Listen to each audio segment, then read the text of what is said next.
Assalamualaikum warahmatullahi wabarakatuh. Perkenalkan, nama saya Viko Devliandi dengan nomor BP 201103-3005 kelas 3 PIR. Pada kesempatan kali ini saya akan mempresentasikan etika dan hukum dalam bisnis guna melengkapi mata kuliah aspek hukum, etika profesi dan komunikasi bisnis. Etika dan hukum dalam bisnis. Etika dan hukum dalam bisnis. Etika dipandang sebagai state of the art hukum, yaitu di mana pedoman perilaku yang ada saat ini ditafsirkan ke dalam hukum dan digunakan sebagai pedoman selanjutnya untuk masa yang akan datang. Hukum akan dimodifikasi harapan dari etika dalam melaksanakan kegiatan bisnis, meskipun disadari tidak semua harapan etika tersebut dapat dipenuhi oleh hukum.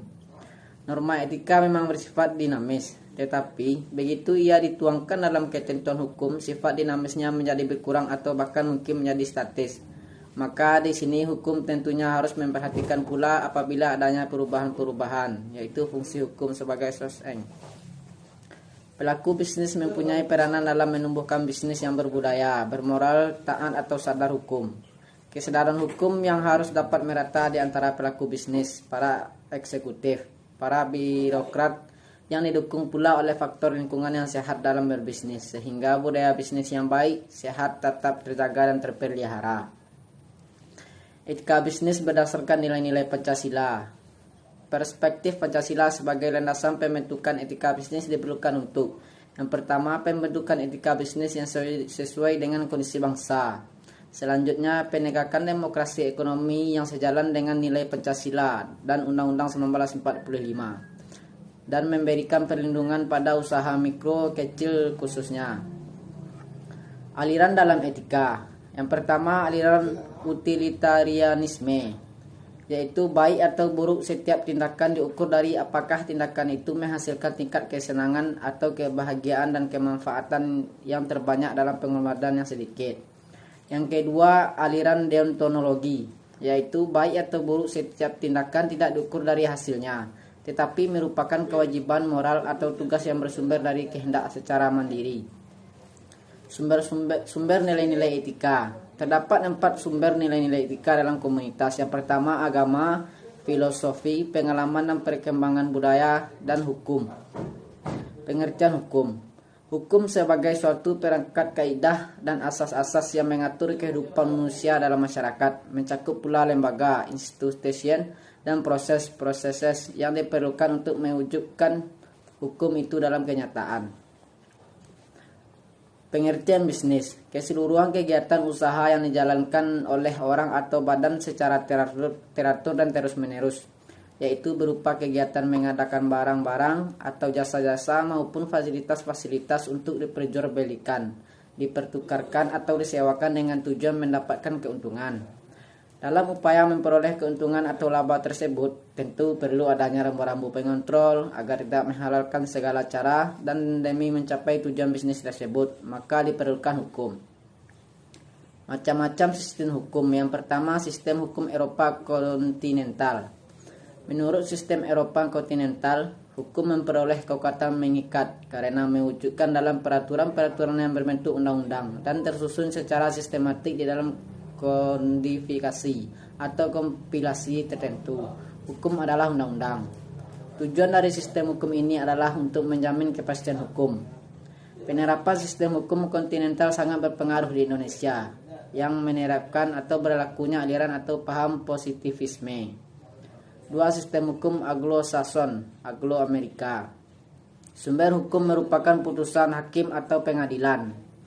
Kebiasaan-kebiasaan dan peraturan tertulis undang-undang dan peraturan administrasi negara diakui yang pada umumnya bersumber dari putusan pengadilan. Hakim mempunyai wewenang yang sangat luas untuk menafsirkan peraturan hukum yang berlaku. Sering disebut sebagai case law. Yang ketiga yaitu sistem hukum adat, bersumber pada peraturan hukum tidak tertulis yang tumbuh berkembang dan dipertahankan dengan kesadaran hukum masyarakatnya. Merupakan pencerminan kehidupan masyarakat. Contohnya yaitu hukum agraria. Yang keempat yaitu sistem hukum Islam. Kaidah atau norma dalam kehidupan masyarakat. Yang pertama, kaidah agama, kaidah kesusilaan, kaidah kesopanan, dan kaidah hukum. Pengertian hukum bisnis, seperangkat kaidah-kaidah hukum yang diadakan untuk mengatur serta menyelesaikan persoalan-persoalan yang timbul dalam aktivitas antar manusia, khususnya dalam bidang perdagangan. Serangkaian peraturan yang berkaitan secara langsung maupun tidak langsung dengan urusan-urusan perusahaan dalam menjalankan roda perekonomian. Hukum sebagai salah satu sarana atau alat pengawasan, social control, yang efektif untuk mengendalikan praktek bisnis yang tidak sehat, sebab hukum menetapkan secara tegas apa yang harus dilakukan atau tidak boleh dilakukan, serta bentuknya yang tidak tertulis memberi rasa aman bagi para pelaku bisnis, karena apabila terjadi pelanggaran sanksinya jelas. Bisnis tidak bisa lepas dari faktor hukum, tetapi hukum saja belum cukup untuk mengatur bisnis. Dalam hal ini pula didukung oleh faktor lain seperti etika, bahkan pada taraf normatif. Etika mendahului hukum. Mematuhi hukum dalam bisnis adalah satu keharusan. Etika bisnis mendasari terbentuknya hukum substantif, bukan sebaliknya hukum yang membentuk etika bisnis. Etika sebagai bagian atau cabang dari filsafat yang mempelajari tentang tingkah laku manusia mengenai baik atau buruknya dalam kehidupan bermasyarakat. Filsafat hukum mempelajari tentang hakikat hukum, juga merupakan cabang filsafat. Keduanya pada dasarnya sama-sama membahas mengenai aturan tingkah laku manusia dalam kehidupan masyarakat dan dipraktekkan dalam kehidupan bermasyarakat. Etika berkaitan dengan tentang apa yang benar dan apa yang salah, sedangkan hukum cenderung dapat ditafsirkan sebagai masalah legal atau ilegal. Tidak semua etika diatur secara penuh oleh hukum, karena etika harus berkembang dalam kehidupan masyarakat yang mencerminkan pemikiran etis masyarakat dalam membangun etika bisnis. Sedangkan hukum bersifat terbatas. Namun demikian, hukum harus dapat mengkodifikasikan harapan dari etika, meskipun didasari bahwa tidak semua harapan etika tersebut dapat dipenuhi seluruhnya oleh hukum. Pembangunan kultur bisnis yang sehat idealnya dimulai dari perumusan kembali etika dasar yang digunakan sebagai norma perilaku sebelum aturan atau norma perilaku dibuat dan dilaksanakan. Norma atau aturan etika bisnis tersebut kemudian diwujudkan dalam bentuk hukum.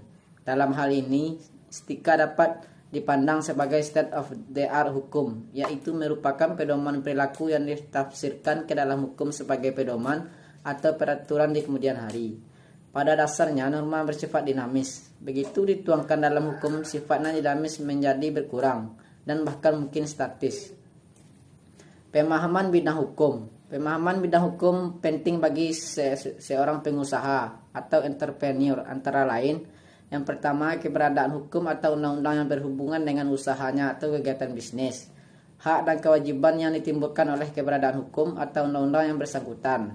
Selanjutnya, sanksi-sanksi yang akan terjadi terhadap pelanggaran hukum yang bersangkutan, dan pemanfaatan keberadaan hukum tersebut sebagai pertimbangan bagi pengusaha dan pihak-pihak yang terkait. Landasan hukum bisnis, landasan ideal yaitu Pancasila, landasan konstitusional yaitu Undang-Undang 1945 pasal 33 pasal 26 ayat 2. Ketentuan hukum lainnya, hukum perdata, KUH Perdata, KUH Dagang. Hukum pidana, Undang-Undang Perpajakan dan Peraturan Pelaksanaannya, Undang-Undang Perseroan Terbatas, Undang-Undang Nomor 1 Tahun 1995. Undang-Undang Anti Monopoli dan Persaingan Usaha Tidak Sehat, yaitu Undang-Undang Nomor 5 Tahun 1999. Undang-Undang Perlindungan Konsumen, yaitu Undang-Undang Nomor 8 Tahun 1999. Hukum Dagang, Hukum Ketenaga Kerjaan dan Peraturan Pelaksanaannya, Undang-Undang Haki, Undang-Undang Nomor 14 Tahun 2021 tentang Paten, Undang-Undang Nomor 15 Tahun 2001 tentang Merek, Undang-Undang Nomor 19 Tahun 2002 tentang Hak Cipta, Undang-Undang tentang Rahasia Dagang, Undang-Undang Nomor 30 Tahun 2000, Undang-Undang Kepalitan dan Peniadaan Kewajiban Pembayaran Utang, Undang-Undang Nomor 37 Tahun 2004, Undang-Undang Perkoperasian, yaitu Undang-Undang Nomor 25 Tahun 1992, Undang-Undang Tindak Pidana Pencucian Uang, yaitu Undang-Undang Nomor 15 Tahun 2002 dan Undang-Undang Nomor 25 Tahun 2003 dan Peraturan Daerah. Tujuan dan fungsi hukum. Apa yang hendak dicapai oleh hukum, yaitu ketertiban, keadilan, dan kepastian. Fungsi hukum sebagai alat atau sarana dalam mencapai tujuan hukum. Sarana menciptakan, yaitu menciptakan ketertiban, menciptakan keadilan, dan menciptakan kepastian. Sarana mengubah perilaku masyarakat. Hukum sebagai sarana pembaharuan masyarakat.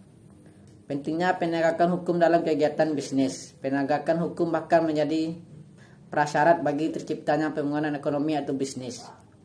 Cara mengetahui dan menerapkan hukum yaitu mematuhi hukum dalam bisnis dalam keharusan.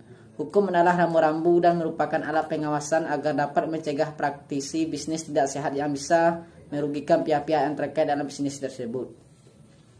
Fungsi hukum yang pertama yaitu social control. Dalam hal ini hukum untuk menjaga agar masyarakat adat dalam pola-pola tingkah laku yang telah diterima oleh masyarakat. Yang kedua, social engineering. Dalam hal ini hukum sebagai alat untuk melakukan perubahan dan pembaharuan masyarakat melalui peraturan perundang-undangan. Kegiatan bisnis tidak lepas dari faktor hukum dan rambu-rambu hukum selain rambu-rambu etika bisnis. Perlunya pemahaman hukum agar terlindung dari praktek bisnis curang. Sadar bahwa Indonesia adalah negara hukum dan di mata hukum manusia itu sama, artinya tidak ada pengecualian. Yang kedua, memperhatikan pemberitahuan media massa tentang rancangan undang-undang, pembahasan di DPR dengan pihak-pihak yang berkepentingan, hingga disahkan sebagai undang-undang yang ditandatangani oleh Presiden dan dimasukkan dalam lembaga negara. Undang-undang yang sudah disahkan saja tidak cukup. Dalam pelaksanaannya akan diikuti dengan dikeluarkannya peraturan pemerintah atau PP sebagai petunjuk teknis pelaksanaannya. Kemudian apabila menyangkut hal detail dan teknis akan diikuti dengan dikeluarkannya keputusan menteri. Yang keempat, mengetahui beberapa undang-undang berhubungan dengan masalah bisnis, misalnya dengan cara membaca buku-buku, majalah, atau koran yang memaparkan undang-undang, atau peraturan-peraturan pemerintah pusat dan daerah. 5. Apabila tersangkut perkara yang menyangkut masalah hukum, baik perdata maupun pidana, untuk menghadapi jalannya perkara sejak pengaduan, pemeriksaan sampai dengan ke pengadilan, sebaiknya memanfaatkan jasa pengacara atau lembaga bantuan hukum, agar kita tidak dirugikan karena keterbatasan pengetahuan kita tentang hukum, jalur-jalur hukum, proses hukum dan sebagainya. Yang keenam yaitu jangan mencoba-coba untuk mengelabui atau melanggar hukum baik sengaja atau tidak sengaja dengan sebab ketidaktahuan. Karena hukum harus tetap dilaksanakan atau diterapkan beserta sanksi-sanksinya. Selanjutnya, dalam menerapkan usaha yang harus mengetahui syarat-syarat hukum yang menjadi landasan usaha tersebut beserta persyaratan yang terkait. Hati-hatilah dalam membuat perjanjian atau kontrak dengan pihak lain. Jangan sampai kita dirugikan atau kena jebakan yang secara hukum adalah sah sifatnya tetapi secara faktual sangat merugikan kita. Atau membuat perjanjian yang akan melanggar hukum. Mintalah nasihat atau saran dari penasihat hukum dan dari yang sudah berpengalaman.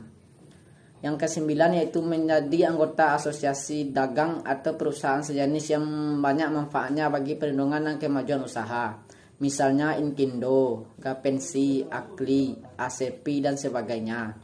Baca dan simaklah kasus-kasus hukum aktual yang meliputi pelanggaran hukum oleh pengusaha, perselisihan hukum di antara pengusaha yang dimuat di surat kabar, majalah, buku, dan lain-lain, agar kita bisa mengambil pelajaran dan manfaat dari kasus-kasus tersebut. Subjek dan objek hukum. Subjek hukum adalah setiap pendukung hak dan kewajiban atau mempunyai kewenangan hukum. Subjek hukum terdiri dari yang pertama manusia atau orang, yang kedua badan hukum. Objek hukum adalah segala sesuatu yang bermanfaat bagi subjek hukum, mempunyai nilai ekonomis dan dapat dikuasai. Objek hukum, benda atau benda berwujud, benda tidak berwujud, benda bergerak atau benda tidak bergerak. Objek hukum dan lembaga penjaminan dan peralihan hak, lembaga gadai, fidusia, hak tanggungan atas tanah yang diatur dalam Undang-Undang Nomor 5 Tahun 1960 seperti hak milik, HGB, HGU dan hak pakai, APHT atau Akta Pemberian Hak Tanggungan. Selanjutnya yaitu perikatan. Pengertian perikatan. Perikatan adalah hubungan hukum antara dua pihak. Pihak yang satu berhak atas prestasi dan pihak lainnya wajib memenuhi prestasi tersebut. Unsur-unsur perikatan yang pertama adanya hubungan hukum yang menimbulkan akibat hukum yaitu timbulnya hak-hak dan kewajiban. Adanya pihak-pihak debitur dan kreditur. Adanya prestasi yaitu berbuat sesuatu, tidak berbuat sesuatu atau memberikan sesuatu. Sumber perikatan yang pertama ketetapan undang-undang, yang kedua perjanjian. Perjanjian adalah perbuatan hukum antara satu orang atau lebih mengikatkan dirinya terhadap satu orang lain atau lebih. Pasal 1313 KUH Perdata. Bentuk perjanjian yang pertama tertulis, yang kedua tidak tertulis. Asas perjanjian, asas kebebasan berkontrak, pasal 1338 KUH Perdata, asas konsensualisme, asas fakta sunt servanda, asas kekuatan mengikat, asas kepastian hukum, asas moral, asas kebiasaan, asas kepatutan, asas keseimbangan, asas kepercayaan, asas itikat baik atau Gedetrau.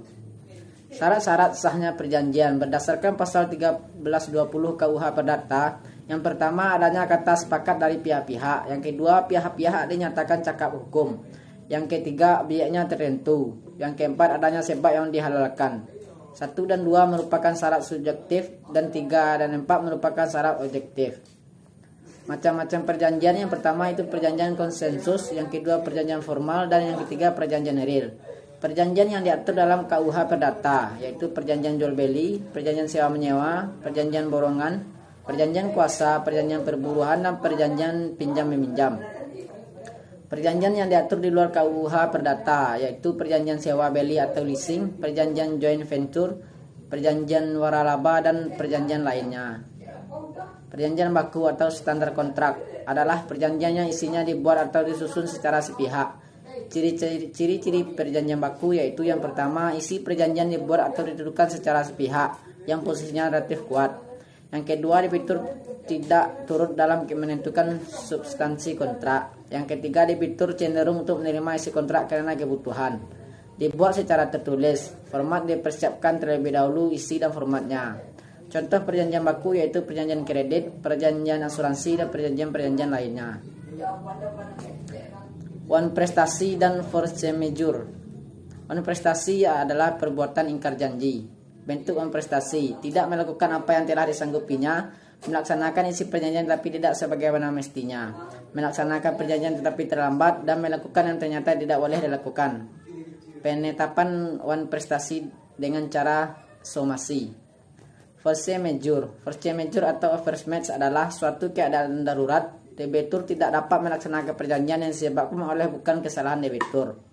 Akibat hukum dari force majeure timbul risiko yaitu kewajiban yang memikul kerugian yang disebabkan adanya kejadian di luar kesalahan salah satu pihak. Siapa yang bertanggung jawab terhadap risiko yang timbul? Tanggung jawab risiko menurut teori objektif dan teori subjektif.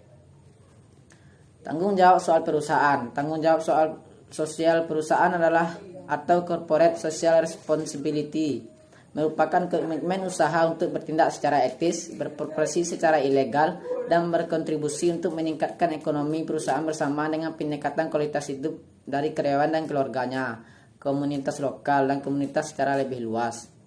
Menurut The World Business Council for Sustainable Development, yaitu komitmen bisnis untuk berkontribusi dalam pembangunan ekonomi berkelanjutan, bekerja dengan karyawan perusahaan tersebut, komunitas-komunitas setempat, dan komunitas secara keseluruhan dalam rangka meningkatkan kualitas kehidupan.